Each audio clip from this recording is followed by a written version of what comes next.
오늘 말씀은 누가복음 2장 21절에서 40절입니다. 키워드는 하나님이 쓰시는 역사, 하나님의 역사를 보는 사람들, 이 시대 이 땅을 사는 나입니다. 할례할 8일이 되매 그 이름을 예수라 하니 곧 잉태하기 전에 천사가 일컬음 바로라. 모세의 법대로 정결 예식의 날이 참에 아기를 데리고 예루살렘에 올라가니 이는 주의 율법에 쓴 바 첫 해 처음 난 남자마다 주의 거룩한 자라 하리라 한 대로 아기를 주께 드리고 또 주의 율법에 말씀하신 대로 산 비둘기 한 쌍이나 혹은 어린 집 비둘기 둘로 제사하려 함이더라. 예루살렘에 시므온이라는 사람이 있으니 이 사람은 의롭고 경건하여 이스라엘의 위로를 기다리는 자라. 성령이 그 위에 계시더라. 그가 주의 그리스도를 보기 전에는 죽지 아니하리라는 성령의 지시를 받았더니 성령의 감동으로 성전에 들어가매 마침 부모가 율법의 관례대로 행하고자 하여 그 아기 예수를 데리고 오는지라. 시므온이 아기를 안고 하나님을 찬송하여 이르되 주제여 이제는 말씀하신 대로 종을 평안히 놓아주시는도다.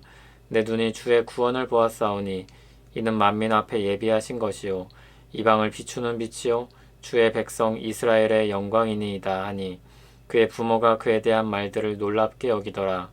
시므온이 그들에게 축복하고 그의 어머니 마리아에게 말하여 이르되 보라 이는 이스라엘 중 많은 사람을 패하거나 흥하게 하며 비방을 받는 표적이 되기 위하여 세움을 받았고 또 칼이 내 마음을 찌르듯 하리니 이는 여러 사람의 마음의 생각을 드러내려 함이니라 하더라. 또 아셀지파 바누엘의 딸 안나라 하는 선지자가 있어 나이가 매우 많았더라. 그가 결혼한 후 7해 동안 남편과 함께 살다가 과부가 되고 84세가 되었더라. 이 사람이 성전을 떠나지 아니하고 주야로 금식하며 기도함으로 섬기더니 마침 이때에 나와서 하나님께 감사하고 예루살렘의 속량을 바라는 모든 사람에게 그에 대하여 말하니라. 주의 율법을 따라 모든 일을 마치고 갈릴리로 돌아가 본 동네 나사렛에 이르니라. 아기가 자라며 강하여지고 지혜가 충만하며 하나님의 은혜가 그의 위에 있더라. 아멘. 세례 요한과 마찬가지로 예수님도 8일이 되자 할례를 받으러 예루살렘으로 오십니다. 그리고 거기서 할례를 받으시고 또 마리아는 거기서 정결 예식을 치릅니다. 비둘기로 제물을 바치는데 비둘기는 가난한 사람들을 위해 규정된 제물이었습니다. 예수님 가족은 정결 예식을 위해 예루살렘으로 올라갑니다. 거기서 두 사람을 만납니다. 시므온과 안나입니다. 시므온은 25절을 보면 의롭고 경건하여 이스라엘의 위로를 기다리는 자입니다. 그리고 그는 성령님께서 함께 하신 사람이었고 그가 죽기 전에 그리스도를 보리라고 말씀하신 것을 들었습니다. 성령 하나님은 시므온을 인도하셔서 그리스도이신 예수님을 보게 하셨습니다. 모든 일들이 성령 하나님의 주관으로 이루어지고 있습니다. 성령 하나님의 인도를 받은 시므온은 아기 예수를 보고 하나님의 구원을 봅니다.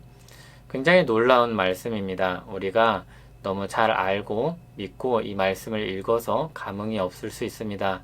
그런데 시므온은 아기를 보고 하나님의 구원을 보았습니다. 그 아기를 통해서 그가 무엇을 보고 느낄 수 있었을까요? 그는 그리스도의 십자가도 보지 못했고 그리스도의 부활도 보지 못했습니다. 그럼에도 그는 성령 충만하여서 하나님의 역사를 보았고 하나님을 찬송합니다. 두 번째로 만난 사람은 안나입니다. 안나는 나이가 많은 사람이었는데 오래전에 사별을 하고 경건하게 지낸 과부였습니다. 그는 성전에서 주야로 금식하며 기도했습니다. 그리고 그는 예수님을 보았고 하나님을 찬송하였고 그리고 예루살렘의 속량을 바라는 사람들에게 그것을 증거했습니다. 예수님은 한 사람으로 자랍니다. 또 예수님은 하나님의 은혜 가운데 자랍니다. 그렇게 하나님의 역사가 성령 하나님의 주관하에 또 경건한 사람들을 통하여서 이루어집니다. 하나님의 역사는 진공 상태 가운데 이루어지지 않았습니다. 사람들의 실제 역사 가운데 이루어졌으며 경건한 사람들을 통해서 그 역사가 채워져 갔습니다. 하나님은 이스라엘의 속량을 기다리던 사람들에게 나타나셨습니다. 아직 모든 일이 이루어지지 않았지만 그 일의 시작을 그들에게 보게 하셨습니다. 성령 하나님은 경건한 사람들이 작은 씨앗을 보면서도 하나님의 큰 일을 보게 하셨습니다. 엘리야 때에도 그런 일이 있었습니다. 엘리야는 손바닥만한 구름을 보면서 큰 비가 있을 것을 기대했습니다. 아합에게 큰 비가 올 것처럼 말합니다. 비에 막히지 않도록 마차를 준비해 내려가라고 하였습니다. 그리고 큰 비가 내리기 시작했습니다. 긴 가뭄이 지나고 사람들이 간절히 바라던 비가 내렸습니다. 이스라엘의 경건한 사람들은 하나님께서 그들에게 위로 베풀어 주시길 기다렸습니다. 그리고 아기 예수에게서 하나님의 위로를 보았습니다. 그리고 그들은 역사의 증인이 되었습니다. 하나님 역사의 증인이 되었습니다. 그들은 그들 가운데 이루어진 사실에 대하여 말했습니다. 또 그들은 하나님의 일을 보고 노래하는 천상의 찬양대가 되었습니다. 한국교회도 이와 같이 경건한 사람들을 통하여서 세워졌습니다. 경건한 신자들이 했던 수고와 기도를 통해서 우리 역사가 이어져 내려왔습니다. 안타깝게도 지금도 그분들이 각 교회에서 섬김과 수고를 하는 모습을 볼 때가 있습니다. 사회 분위기와 여건이 분명히 달라졌습니다. 그런데 그것만으로는 설명할 수 없는 것만 같습니다. 코로나19가 우리에게 오기 전부터 어쩌면 우리는 이미 영적 기근의 시대를 보내고 있었는지 모릅니다. 그리고 이 날들이 지나면 그 세대들이 떠나가면 우리들이 그 자리에 대한 책임을 져야 할 것입니다. 물론 우리 이전 세대는 계속해서 자기 역할을 감당하기 위해서 끝까지 애쓸 것입니다. 성령 하나님께서 주시는 은혜로 살고 믿음의 눈으로 하나님의 역사를 보며 살기를 바랍니다. 그 가운데 신자로서 나의 책임을 다하고 하나님의 역사에 동참하길 바랍니다. 항상 이런 질문은 나에게 던져야 합니다. 누가 이렇다 저렇다 하기 전에 이 시대에 이 땅을 살아가는 신자로서 나의 자리는 어디인지 스스로에게 물어야 합니다. 나의 책임은 무엇인지 생각해야 합니다. 그리고 또 교회로서 우리의 책임이 무엇인지도 생각해 보아야 합니다.